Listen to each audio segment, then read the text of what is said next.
So many pieces all back together now. What's your vision?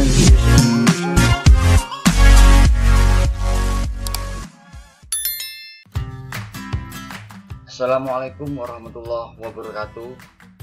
Jumpa lagi dengan Pak Kobla Harumika di YouTube Kobla Harumika. Gimana kabar kalian adik-adik? Mudah-mudahan selalu sehat ya, tetap semangat. Baik, di video kali ini Pak Kobla akan mencoba menjelaskan beberapa contoh tentang soal ujian sekolah ya, tingkat SMA, SMK maupun MA.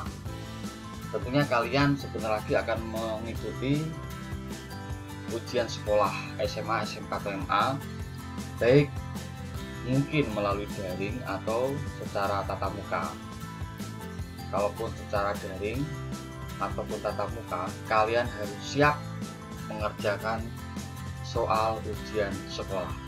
Bagaimana contoh-contoh soalnya? Pak Kobla akan menjelaskan beberapa contoh. Simak video berikut.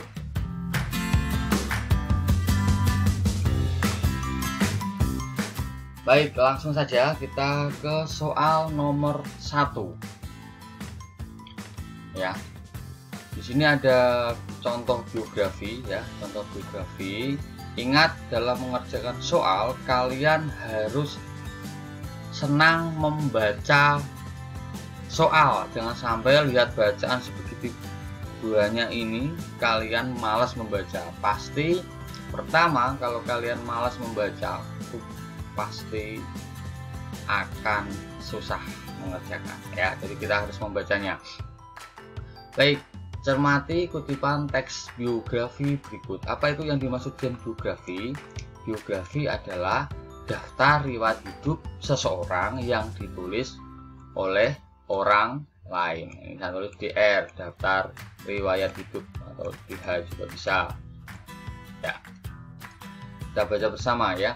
Sejak tahun 1902, Dewi Sartika sudah merintis pendidikan bagi kaum perempuan di sebuah ruangan kecil, tepatnya di belakang rumah ibunya di Bandung. Dewi Sartika mengajar di hadapan beberapa anggota keluarganya yang perempuan. Merenda, memasak, membaca, menulis, jahit, menjahit menjadi materi pelajaran pada saat itu.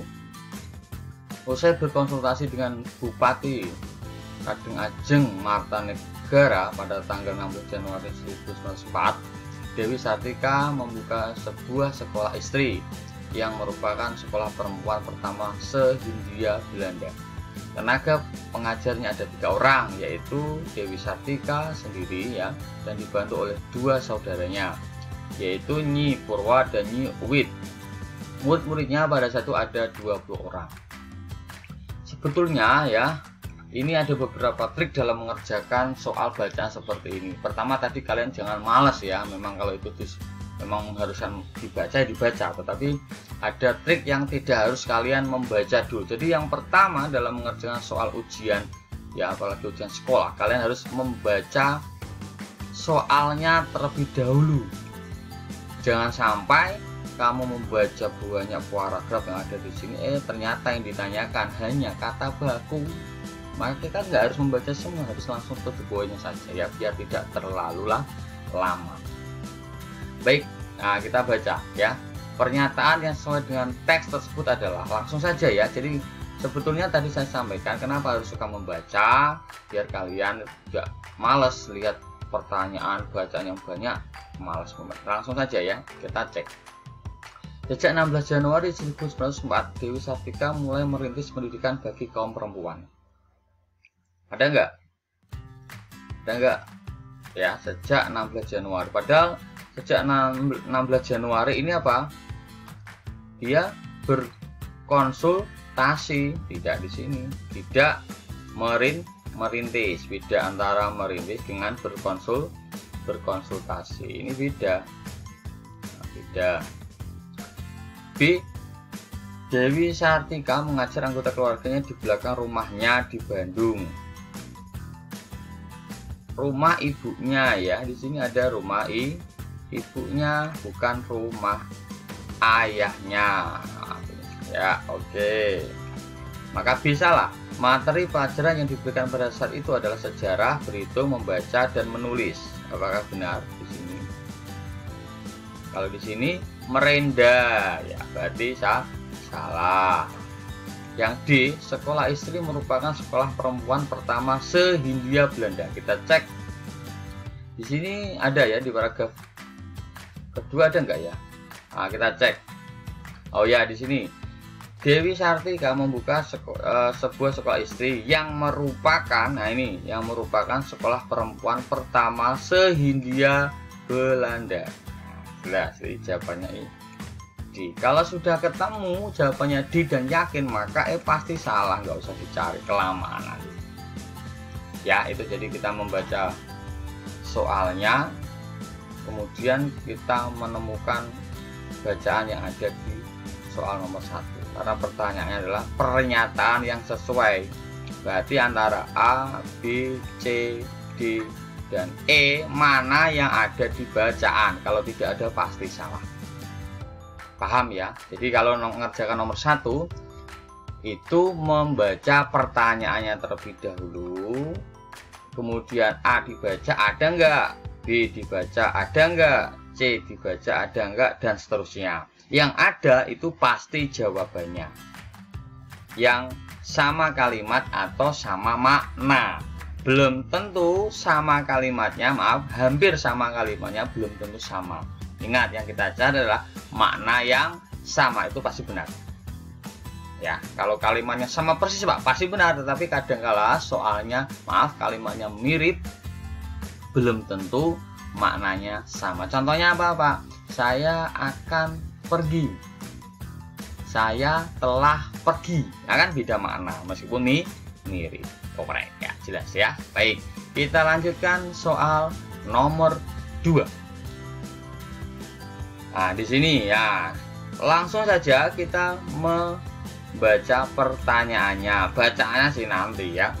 Arti kata vulkanik pada kutipan teks berita tersebut adalah, ingat, vulkanik.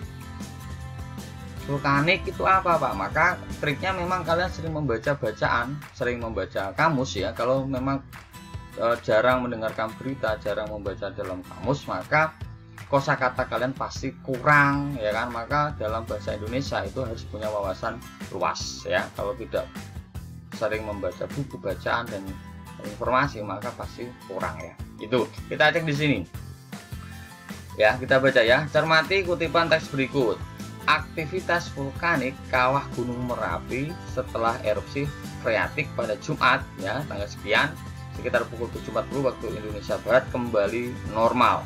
Di sini ada kata aktivitas vulkanik kawah Gunung Merapi.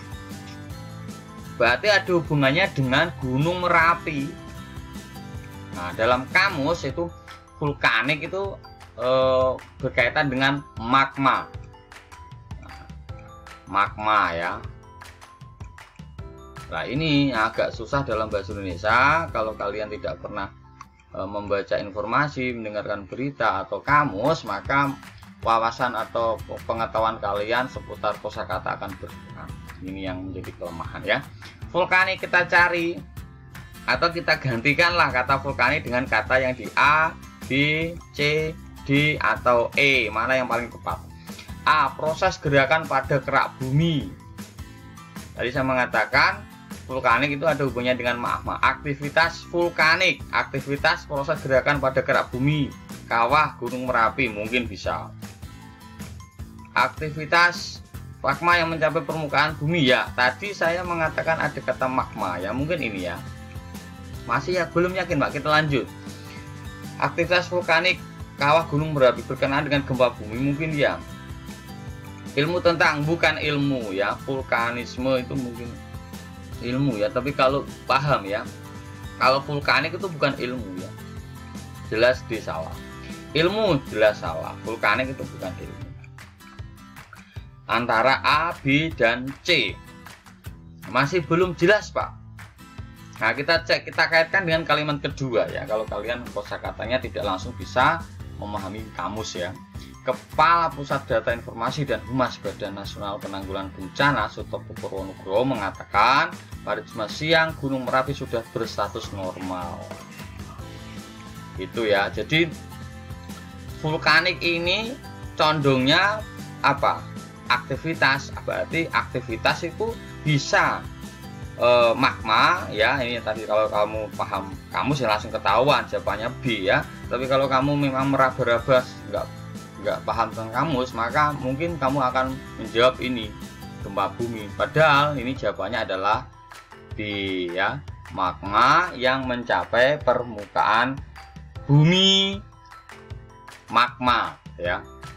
Jadi aktif vulkanik ini maksudnya magma. Jadi kalau hubungannya dengan vulkanik ini magma. Jadi jawabannya B. Ingat soal nomor 2 ini akan kalian temukan di soal-soal mungkin ujian sekolah atau ujian yang lain berhubungan dengan kosakata. Kalau kosakata triknya yang pertama kalian harus sering membaca informasi, kamus atau berita. Yang kedua kalian kadang-kadang atau mungkin membaca kamus ya, bisa kamus offline atau kamus dalam bentuk buku yang tebal. Baik, kita lanjut soal nomor 2. Nah, ini yang saya ulangi lagi dan saya tegaskan, jangan menyerah kalau lihat pertanyaan, bacaan yang begitu banyak ini dan kalian males untuk melihat pertanyaan. Padahal triknya tadi kita cuma cek pertanyaan. Ide pokok paragraf tersebut adalah, nah ini ide pokok ada 2, ada beberapa trik ya, ada bisa 2 trik atau 3 trik tergantung kalian. Kalau di sini ada satu paragraf, ini kan satu paragraf, rata-rata 90% terletak di kalimat pertama jika dilihat dari kata kuncinya ya, ciri khususnya ada kata-kata adalah, ialah, jadi, dapat disimpulkan. Kemungkinan terletak di kalimat pertama. Jarang ya membuat soal itu membuat di tengah. Kalaupun di akhir itu hanya kecil ya kemungkinan. Jadi gampangnya seperti itu ya. Kita coba saja. LASIK adalah laser assistant in situ correctomilus, sebuah prosedur untuk memperbaiki penglihatan yang kabur atau rusak menggunakan sinar laser. LASIK yang dibahas ini LASIK. Trik yang kedua, kata-kata yang diulang ya. Ulang, kata-kata yang diulang. Yang sering pengulangan itu apa? LASIK. Ini diulang lagi, LASIK. Berarti yang dibahas kan LASIK. Berarti nanti ada LASIK. LASIK itu apa? Mungkin laser assistant in situ correctomilus atau operasi plastik atau apa yang kita coba baca. LASIK adalah sebuah operasi secara permanen mengubah bentuk kornea mata untuk meningkatkan kualitas penglihatan dan mengurangi ketergantungan orang pada penggunaan kacamata atau lensa kontak. LASIK menggunakan sinar laser ultraviolet untuk menghilangkan jaringan kornea mata dan memberi bentuk baru sehingga cahaya bisa fokus dengan jelas pada retina. Operasi LASIK, nah ini diulang lagi, menyebabkan kornea mata menjadi lebih tipis. LASIK diulang lagi, merupakan prosedur operasi yang mudah dan tidak perlu perawatan inap untuk pasien. Prosedur ini menunjukkan apa? LASIK hanya membutuhkan waktu sekitar 10-15 menit. Bius atau anestesi yang digunakan hanya jenis tetes mata yang membuat permukaan mata menjadi mati rasa. Jadi yang dibahas di sini adalah LASIK. Kita cek apakah ada LASIK di sini. Ada LASIK, ada semua ya Pak. Nah, oke, kalau ada semua, kita cek yang berikutnya.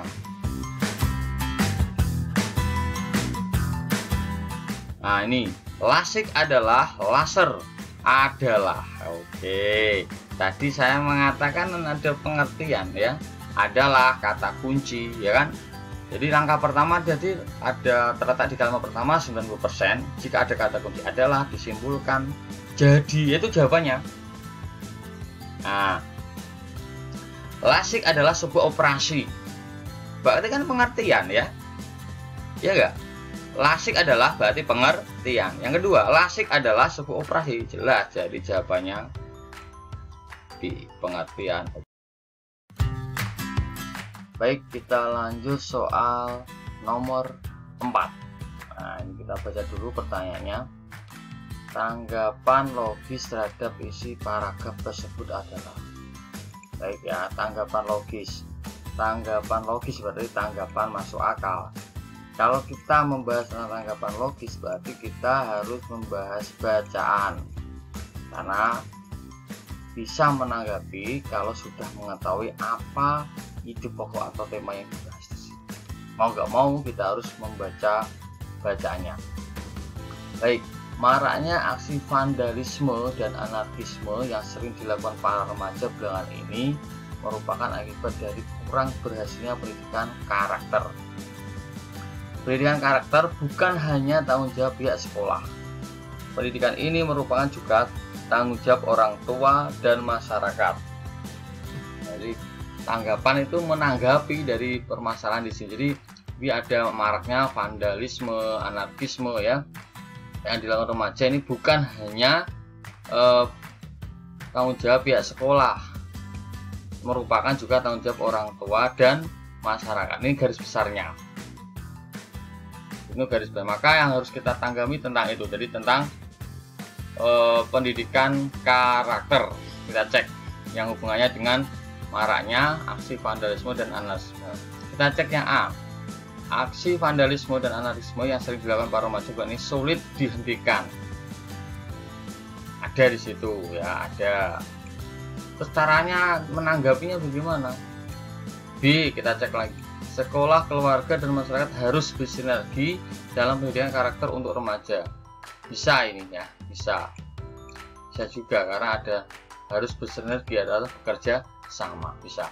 C, pendidikan karakter bukan tanggung jawab pihak sekolah, maka orang tua lah yang harus berperan. Salah. Ingat, dalam memberikan tanggapan itu harus bersifat logis, bijaksana. Tidak boleh menyudutkan salah satu pihak, tidak boleh. Kalau yang C ini kan menyudutkan, orang tua yang harus menjadi tanggung jawab, ini nggak boleh, maka C pasti salah.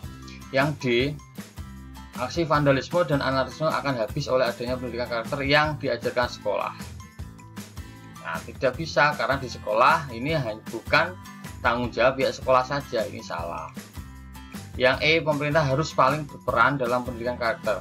Pemerintah ini ya, karena pendidikan karakter bukan tanggung jawab orang tua, ini kurang bijaksana. Jadi hanya menyalahkan pemerintah, yang E, yang C hanya orang tua. Maka logis masuk akal yang paling bijaksana dan paling benar adalah D ya. Sekolah, keluarga, dan masyarakat harus bersinergi dalam pendidikan karakter untuk remaja. Jadi tanggapan logis itu harus masuk akal dan harus bijaksana, itu poin. Jadi nomor 4 jawabannya adalah B, correct. Kita lanjut nomor 5. Nah, ini kalau ada pertanyaan ringkasan teks. Ringkasan itu beda dengan gagasan. Tetapi jika dalam pilihan ganda A, B, C, D, E tidak ada ringkasan yang mencakup semua, kita cari yang gagasan yang bisa mewakili semua. Ya, yang bisa mewakili semua. Jadi tidak harus penuh meringkas semua dalam bacaan ini, tetapi jika ada yang kalimat yang mewakili semua juga diperlukan ya. Ringkasan, kita cek dalam menjawab ringkasan ini kita juga harus membaca ini ya, tidak mungkin langsung apa di sini ada, nggak bisa, karena ini ringkasan. Kita cek terdapat 2 acuan dalam pengembangan tes, acuan norma dan acuan kriteria. Nah, ini kalau gagasan utamanya ini jelas, ini terdapat 2 acuan dalam pengembangan tes, acuan norma dan acuan kriteria. Pada rentang tahun 1997 sampai 2001 tes UKBI disusun dengan beracuan norma. Ini membahas norma tadi di kalimat pertama ada. Acuan norma merupakan sebuah acuan untuk mengidentifikasi sebuah tes yang memiliki interpretasi tertentu pada kelompok tertentu yang dinormakan. Jadi pertama membahas acuan norma tadi. Baru acuan kriteria adalah ancangan tes yang menetapkan terlebih dahulu kriteria soal untuk mengkomparasikan performansi ke bahasa yang dimiliki peserta uji. Jadi di kalimat kedua menjelaskan acuan norma, di kalimat ketiga masih acuan norma, di kalimat ketiga menjelaskan acuan kriteria. Jadi jelas yang dibahas adalah acuan dalam pengembangan tes, yaitu acuan norma dan acuan kriteria. Nah, kita cek. A. Tes UKBI disusun berdasarkan tes acuan norma dan acuan kriteria. Ini bisa. B. Dalam pengembangan tes terdapat 2 acuan. Tes apa? Padahal yang dibahas adalah bisa ya, UKBI ya. Dalam pengembangan tes terdapat 2 acuan, yaitu acuan norma dan acuan kriteria. Juga bisa. Nanti antara A dan B kita cek. Acuan kriteria merupakan rancangan tes. Cuma acuan kriteria. Padahal di sini yang dibahas adalah ada acuan norma. Maka C salah. Peserta tes dengan acuan norma berbeda dengan peserta yang menggunakan acuan kriteria. Salah juga. Tidak ringkasannya ya, tidak hanya penjelas ini. Untuk mengidentifikasi sebuah tes yang memiliki interpretasi apa ini? Tidak jelas. Intinya di sini yang dibahas adalah acuan norma dan acuan kriteria. Kita cek antara A dan B. Tes UKBI disusun berdasarkan tes acuan norma. Padahal di bacaan tes UKBI itu disusun dengan beracuan norma saja, bukan atau tidak ada acuan kriteria, maka A jelas salah. Jadi jangan salah konsep ya, yang acuan norma dan acuan kriteria itu pengembangan tes. Tetapi kalau UKBI itu hanya acuan norma. Jadi jelas jawabannya adalah B, korek ya. Kita lanjut soal nomor 6. Kalimat yang menyatakan hubungan sebab akibat. Nah, kata kuncinya ini. Sebab akibat itu ada kata kunci ya, sehingga akibatnya. Ya kan? Sebab itu di awal, akibatnya di akhir. Jadi ada 2. Kalau di satu kalimat itu di bagian awal adalah sebab, di bagian akhirnya adalah akibat. Kita cek. A yang 1. Rumput steno yang ditanam pada lahan naungan juga mempunyai tingkat pencernaan lebih tinggi dibandingkan. Kalau dibandingkan itu apa? Perbandingan, jelas A salah. Meski demikian, sebenarnya juga penguatan, maka B salah. Rumput steno jarang berbunga, sehingga jelas ada kata kunci sehingga, berarti sebab akibat, jelas. Jawaban nomor 6 adalah C. Ada kata kunci apa? Sehingga. Rumput steno jarang berbunga, sebabnya akibatnya perbanyakan genetik kurang menguntungkan. Jelas ya, jadi jawabannya C. Kita lanjut, nomor 7. Perbaikan kalimat tersebut agar efektif. Ingat, efektif itu tidak multi makna, kalimatnya tidak berlebihan, tidak multi tafsir atau multi makna tadi, kemudian menggunakan kata-kata yang baku. Nah, kita cek bacaannya bagaimana. Kami ingin mengajak saudara untuk berpartisipasi dalam mengejar ketinggalan dan keterbelakangan yang ada pada perusahaan ini. Nah, dipahami dulu ya. Kami ingin mengajak saudara untuk berpartisipasi dalam mengejar ketinggalan dan keterbelakangan yang ada pada perusahaan ini. Kita cek yang A. Kita cari apakah sudah efektif atau belum. Kami berkeinginan mengajak saudara guna ikut berpartisipasi dalam mengejar ketinggalan dan keterbelakangan yang ada pada perusahaan ini. Salah atau benar? Salah, ini jelas gini. Berkeinginan. Ya, ini berkeinginan. Kemudian jadi ada kata, jika kata itu dimasukkan ke dalam kalimat tidak itu berlebihan, atau kata itu kalau tidak dituliskan di situ juga tidak merubah makna, maka tidak masalah. Jadi misalkan ini ada kata yang ada, jika yang ada ini saya buang, misalkan ya, kami berkeinginan mengajak saudara guna ikut berpartisipasi dalam mengejar ketinggalan dan keterbelakangan pada perusahaan ini, kan tidak merubah makna, maka kata yang ada ini adalah berlebihan, berarti A salah. Jadi saya ulangi lagi, jika kata dalam kalimat tersebut dihilangkan, tidak merubah makna, maka kata itu nggak usah ada. Jika ditulis malah tidak efektif. Contoh lagi yang sederhana, maju ke depan. Ada kata maju ke depan, apakah itu efektif? Tidak efektif, karena kata maju dibuang, tinggal ke depan, kan tidak merubah makna. Paham ya? Atau maju, silahkan maju. Kalau ditambah silahkan maju ke depan, kan tidak efektif. Kenapa? Karena harus antara kata maju dan ada ke depan salah satu saja. Paham? Jadi kata itu kalau dibuang tidak merubah makna. Berarti kalau dikasih Pak malah menjadi tidak efektif. Itu ya maksudnya ya. B. Kami ingin mengajak kepada saudara. Kepada ini nggak usah ditulis kan tidak masalah ya. Apakah merubah makna? Misalkan kami ingin mengajak saudara, apakah merubah makna? Tidak, maka jelas B salah.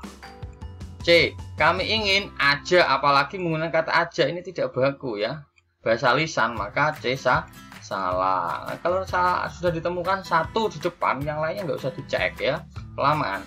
D. Kami ingin mengajak saudara untuk berpartisipasi dalam mengatasi ketinggalan dan keterbelakangan yang ada pada perusahaan ini. Pak, ini yang ada gimana Pak?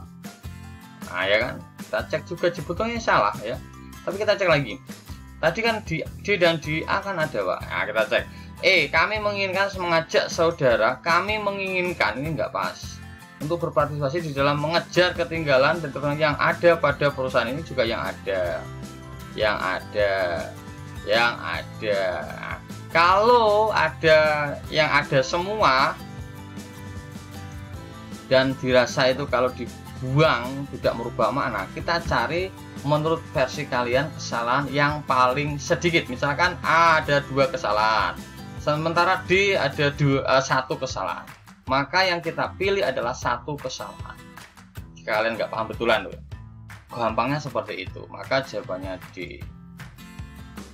Nah kan ini kan dua kesalahan semua. Yang salah yang D kan cuma 1 misalkan. Kalau kalian nggak paham betul, tapi yang ada yang keterbelakangan pada perusahaan ini itu koreksi ya. Jadi cari yang salah sedikit. Jadi bahasa Indonesia itu cari yang paling mendekati paling benar. Analisnya seperti itu. Kalau misalkan ragu-ragu ya, misalkan oh ini kok salah semua Pak, cari yang salah yang menurut kalian paling sedikit. Korek ya. Kita lanjut. Nomor 8. Penutup surat di bawah ini yang benar adalah, ingat, masih ingat nggak kemarin saya jelaskan tentang aturan penutup surat harus menggunakan sapaan. Benar. Kalau tidak ada sapaan Pak, menggunakan katanya Pak, salah jelas. Kemudian ini sapaan, benar. Kalau tidak ada sapaan Pak, salah. Ini tidak ada salah. Nah sekarang antara ini A, C sama E.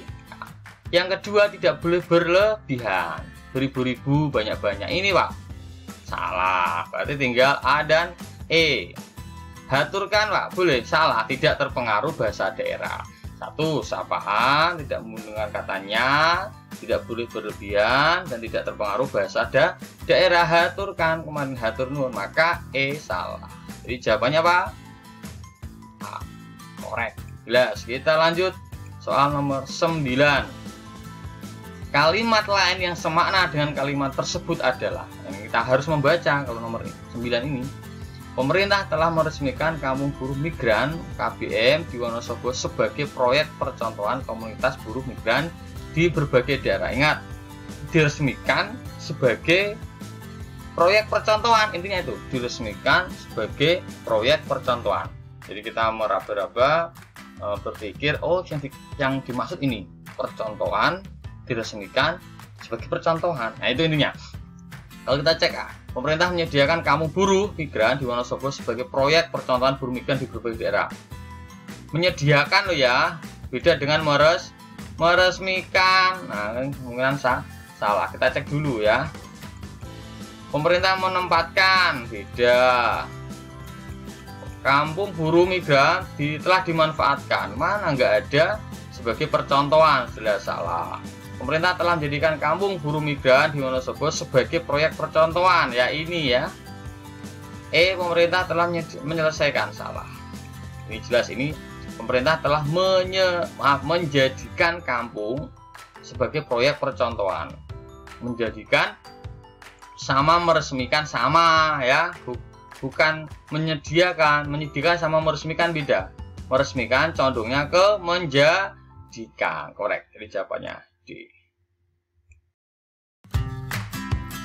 Baik, kita lanjut ke soal yang terakhir, yaitu soal nomor 10. Di sini disajikan sebuah puisi ya. Kalian disuruh menjawab tema puisi tersebut adalah. Nah, dalam menentukan tema, kita harus membaca puisi tersebut. Kemudian kita mencari gagasan utama atau tema atau ide pokoknya. Kita baca ya. Kita saksikan gunung memompa abu. Abu membawa batu. Batu membawa lindu, lindu itu gempa ya. Lindu membawa longsor, longsor membawa air, air membawa banjir, banjir membawa air. Nah, di sini jelas kata-kata yang diulang-ulang kan ada memompa abu, membawa batu, membawa gempa, longsor. Ini kan bencana ya. Memompa abu ini kan abu vulkanik ya, gunung meletus ya. Jadi kita harus mengartikan bahasa dalam puisi ini ya, parafrasekan ya. Jadi kita harus memparafrasekan. Jadi gunung membawa abu berarti yang mengeluarkan abu vulkanik ya, mungkin abu membawa batu, lindu, longsor ya, air, banjir. Berarti apa? Apakah kerusakan alam? Tidak. Ini kalau kerusakan alam tidak seperti ini. Kepedihan hati tidak. Tetapi kita ke bencana alam. Buktinya apa, Pak? Ada abu, ada batu, ada gempa bumi, ada longsor, ada banjir. Jadi jawabannya apa? Bencana alam. Gampang ya. Jadi kalau dalam menentukan tema dalam puisi, kita harus memparafrasekan itu. Nah, temanya adalah kata-kata atau makna kata yang sering diulang-ulang, mempunyai makna yang sama maksud saya. Meskipun katanya berbeda, tapi makna yang dibicarakan sama. Contohnya apa, Pak? Abu itu kan gempa ya, maaf. Dalam gunung meletus kan mengeluarkan abu. Semakna dengan ada batu, ada lindu, ada longsor, ada banjir, ini kan semakna. Sama apa dengan apa? Bencana alam. Contohnya apa? Misalkan ada mawar, diulang lagi melati, diulang lagi anggrek, diulang lagi misalkan bunga sepatu, maka temanya apa? Macam-macam bunga. Yang itu yang saya maksud adalah kata atau makna kata yang sering diulang-ulang. Korek. Oke ya. Cukup Pak Kupla sudah menyampaikan soal, contoh soal ya, ujian sekolah dari nomor 1 sampai 10. Jika dirasa kurang jelas atau tidak jelas, bisa ditanyakan di kolom komentar ya. Dukung terus channel YouTube Pak Kupla ya, di YouTube Kupla Harumika, agar channel ini bisa berkembang dan bisa membantu adik-adik dalam menyelesaikan soal mata pelajaran bahasa Indonesia. Terima kasih dan sampai jumpa. Assalamualaikum warahmatullahi wabarakatuh.